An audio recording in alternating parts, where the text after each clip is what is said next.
సింహాసనమునకు వేయడానికి లేదు కాబట్టి ఆ రాజు గృహ దగ్గరికి వెళ్ళి దుఃఖించుచు ఏమని అడుగుచున్నాడు, దానియేలు గృహలో ఏం చేస్తున్నాడని.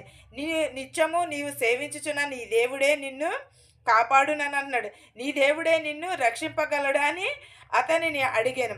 అందుకు దానియేలు రాజు, చిరకాలము జీవించునుగాక, నేను నా దేవుని దృష్టికి నిర్దోషిగా కనబడి గనుక ఆయన తన దూతలను నంపించి సింహములు నాకు ఏ హానియు చేయకుండా వాటి నోళ్లను మూయించెను.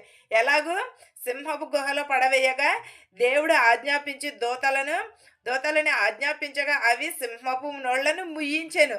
అంటే దేవుడే నిత్యము దేవుని స్తుతిస్తే మనకి ఏమి కలుగుతుంది? దేవుడే మనలను కాపాడుతాడు. మనకు శోధనలు వస్తున్నాయి, మనకు వేదనలు వస్తున్నాయి, అవన్నీ కూడా ఎవరు తప్పిస్తున్నారు?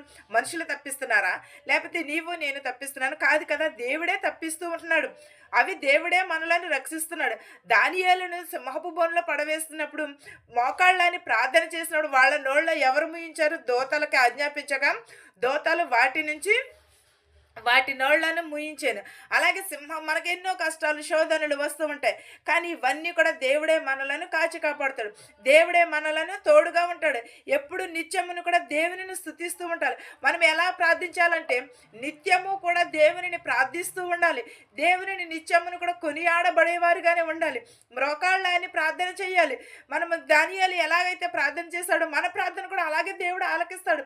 శోధనలు రావచ్చు, వేదనలు రావచ్చు, కష్టాలు రావచ్చు, ఇవన్నిటిని కూడా విడిపించేవాడు ఆయనే. దేవుడు ఎంతో మంది స్వస్థత పొందిన వారు ఉన్నారు, ఎంతో మంది రక్షించిన వాడు ఉన్నాడు. దేవుడు ప్రతి ఒక్కరిని కూడా విడిచిపెట్టేవాడు కాదు. మన దేవుడు సజీవమైన దేవుడు, రాయో రప్పో కాదు. నత్తివాడైన మోషేని ఫారో ఎదుట ఒక్క గొప్ప సైనికుడిగా నిలబెట్టి ఉన్నాడు. అలాగే దేవుడు మనలను కూడా అక్కడే కాచి కాపాడతాడు. దేవుడు మనలను కూడా అలాగే నిలవబెడతాడు. కానీ మనం దేనికి మనుషులు పెట్టే నిందలకు కానీ మనుషులు చెప్పే మాటలకు కానీ మనము లోబడకూడదు. ఒక దేవుని వాక్యముని నిత్యమును రాజు, పెద్ద రాజు అయి ఉన్నాడు, అనేక దేశాలకి రాజు అయి ఉన్నాడు. అలాంటి రాజు ఏమన్నాడు? నిత్యము నీవు సేవించుచున్న నీ దేవుడే నిన్ను రక్షించును అని అన్నాడు. నీ దేవుడే నిన్ను కాపాడును, నీ దేవుడే నీ దూత